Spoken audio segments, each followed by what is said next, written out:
힐링가족 여러분 안녕하세요.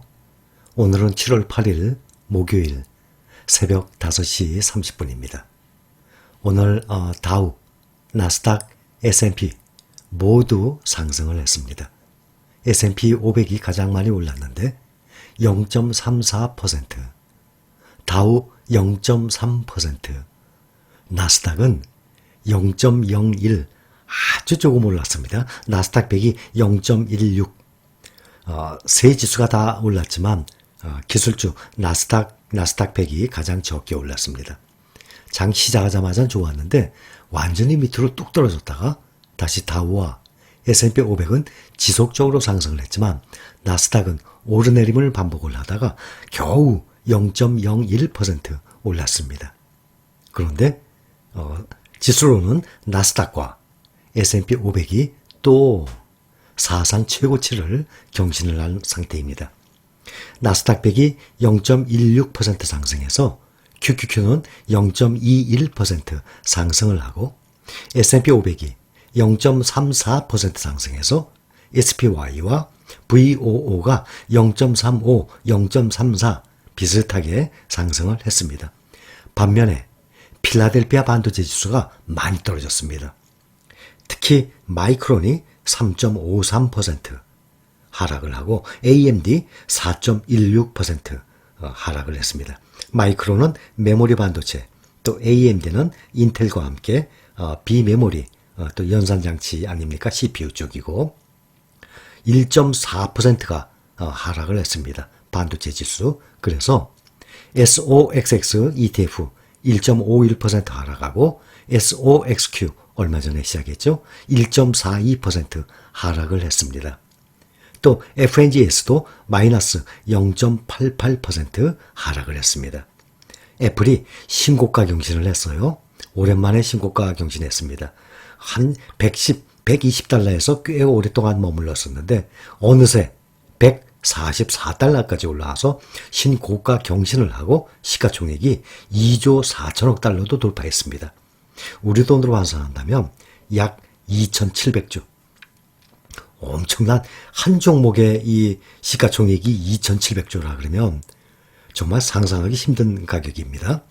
우리나라의 코스피 시장에 그 몇백 개 되는 그 종목을 다 살 수 있는 그런 시가총액 하나 가지고 애플 그 정도예요.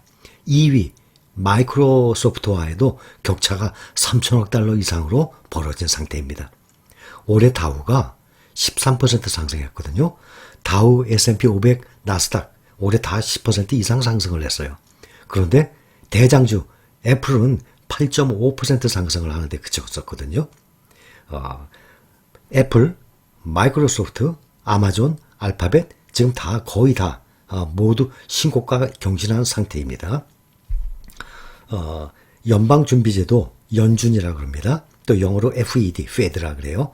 거기가 공개한 6월 FOMC라고 또 있어요. 그것은 연방공개시장위원회예요. 그러니까 Fed가 있고 FOMC가 있고 FOMC는 위원회 회의를 얘기하는 거고 연방준비제도 연준은 FED라고 합니다.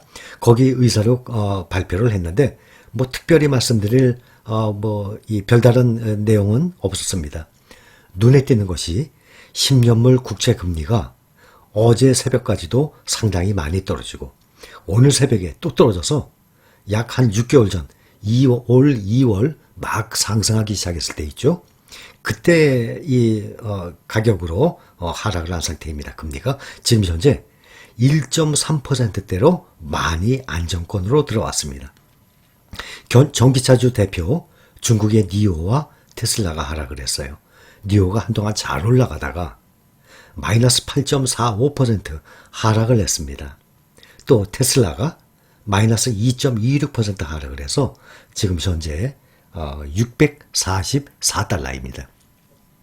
그렇게 되면 오늘 9시에 장 열리게 되면 나스닥은 0.01%, 또 나스닥 100이 0.16% 상승했으니까 크게 오르내리지는 않을 것 같고, 또 S&P 500은 조금 0.34% 상승했으니까 조금 오름폭이 좀 있을 것 같습니다. 대신 반도체주들이 아마 좀 하락하는데 영향을 좀 끼칠 것입니다. 자, 여기에 더불어서 여러분들의 댓글 제가 두 분을 한번 확인을 해봅니다. 어젯밤에 영상 2개 올려드렸죠? 그 중에 하나 액티브 ETF 8종에 대한 설명입니다. 댓글을 보면 여러분들이 헷갈리실까봐 말씀드립니다.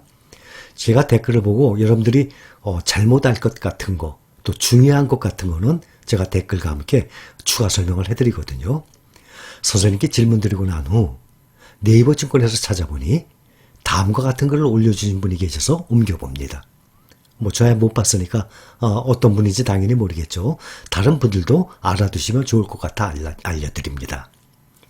이번에 출시되는 ETF 8종 가운데 보수가 가장 비싼 상품은 미래에셋자산운용의 글로벌 빅 액티브다. BBIG죠. 글로벌 BBIG 빅 액티브다.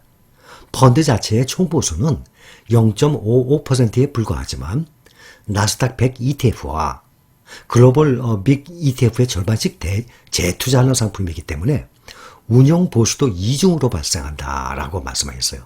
아니에요. 설명드릴게요. 만약 1,000만 원을 이 펀드에 1년간 넣어줄 경우 하고 쓰셨어요. 이중으로 발생하는 게 아니라 이중으로 발생하는 효과가 나오는 거예요. 무슨 뜻인가 하면 글로벌 빅 ETF 말씀을 드렸죠. 거기에 보면 종목에 투자하는 것이 아니라 이 글로벌 빅 액티브가 10%씩 ETF에 투자를 하는 것 아닙니까? 그러면 그 ETF의 수익률을 따라가는 건데 그 ETF의 수익률에는 연 보수가 그만큼 빠지는 거기 때문에 그 효과가 있다는 거죠. 연 보수를 빼기 때문에 그 빠진 만큼의 이 지수 따라가는 그 수익률에 효과가 있는 거지. 거기 예를 들어서 어떤 ETF가 0.5% 뺀다고 현재 글로벌 빅 액티브의 0.55도 빼고 0.5%를 또 빼는 게 아닙니다. 그 ETF 자체에서 연 보수가 있기 때문에 그 영향을 받기 때문에 이중으로 발생한다는 뜻이지 여기서 빼고 그 ETF에서 또 뺀다는 얘기가 아니에요. 자, 결론을 놓고 봅니다. 어제 제가 ETF 8종 가운데 7종은 국내 개별 종목들이었어요. 그런데 글로벌 빅 액티브 ETF는 보시면은 반이 나스닥 100이죠. 20%가 또 중국의 배터리주죠. 그럼 벌써 70%죠. 나머지 30%예요. 그것이 좀 중소형주 쪽이에요. 중소형주주는 오르려면 좀 있어야 됩니다.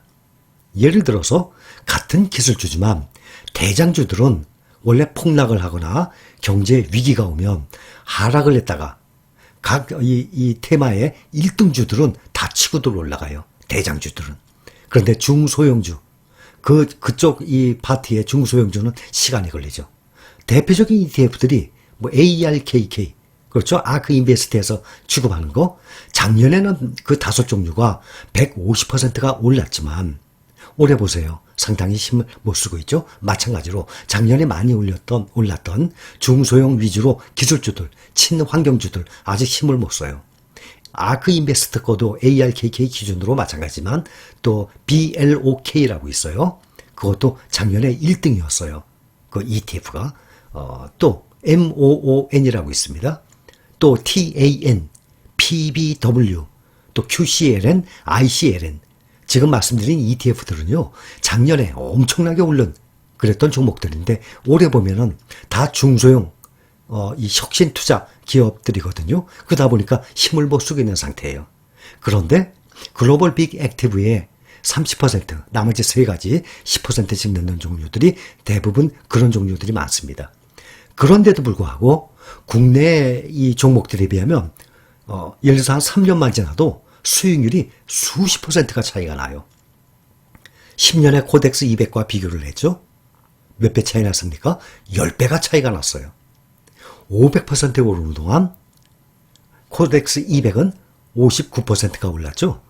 10배 차이가 나요. 그러니 이 0점 몇 %예요. 이 연보수가 0.55죠. 지금 글로벌 빅 액티브.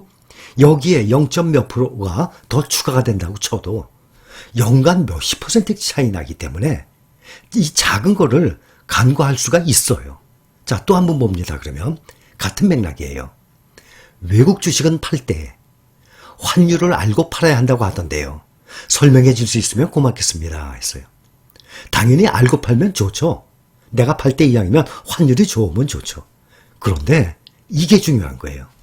환율이 매일매일 오르내리죠? 그거보다 주가가 매일매일 오르는 폭이 훨씬 큽니다. 만약에 환율이 좋을 때 내가 매도하고 싶어요. 그것 때문에 3일, 일주일 기다려요. 주가가 그 사이에 어떻게 변하겠습니까? 더 크게 요동을 치죠. 그리고 앞날의 주가를 앞으로 3일 후, 일주일 후의 주가를 모르죠. 환율도 마찬가지예요. 그런데 환율은 예를 들어서 일주일 동안에 0.5% 오르내렸다고 칩시다. 주가는 일주일이면 2, 3%가 오르내려요. 그러니 오르내리는 폭이 훨씬 크죠. 그러니 주가를 보고 매도를 해야지 그 작은 환율을 보고 매도하는 것 아닙니다. 그렇다면 살 때도 마찬가지죠. 왜냐하면 이것은 미국 주식이기 때문에 환율을 당연히 살 때도 봐야죠. 그런데 환율의 오르내림은 적어요. 폭이 작습니다. 반면에 주가의 오르내리면 큽니다. 이해를 하시겠죠? 그러니 제가 말씀을 드리고 싶은 것은 이런 환율 오르내림, 또 이런 연보수 조금 차이 나는 거, 이게 중요한 게 아니에요.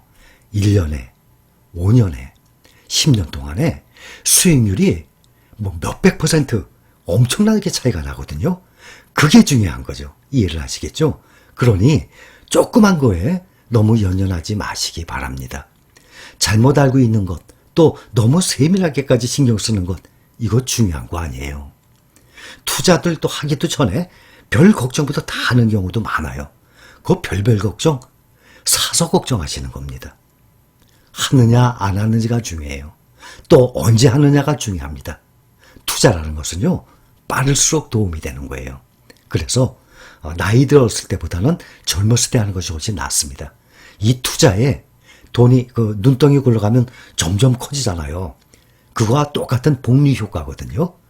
그 복리 효과 때문에 투자 기간이 길수록 상당히 유리하다는 거예요. 길면 길수록요, 수익이 늘어나는 양이 여러분들이 계산해 보세요. 구글에 들어가서도 복리 계산기 있어요. 여러분들이 연 몇 % 수익이다. 그래서 얼마씩 투자한다. 그렇게 되면 몇 년 후에 얼마가 된다. 이러한 복리 계산기가 있거든요. 구글에 가서 복리 계산기 한번 치면 나옵니다. 그럼 거기다가 여러분들이 생각하는 대로, 상상하는 대로 한 달에 얼마씩 투자를 하고 몇 년 동안, 그리고 연 몇 % 수익으로, 그렇게 되면 10년 후, 20년 후, 30년 후 과연 얼마씩 늘어나는지 그런 걸 한번 확인해 보세요. 엄청난 효과예요. 그게 돈의 힘입니다.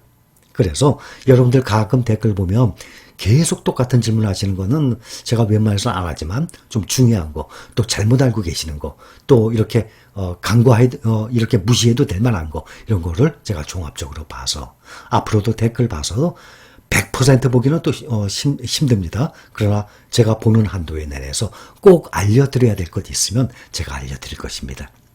자, 오늘 아침 브리핑, 모닝 브리핑 여기까지입니다. 여러분들 투자 생활에 참고하세요. 감사합니다.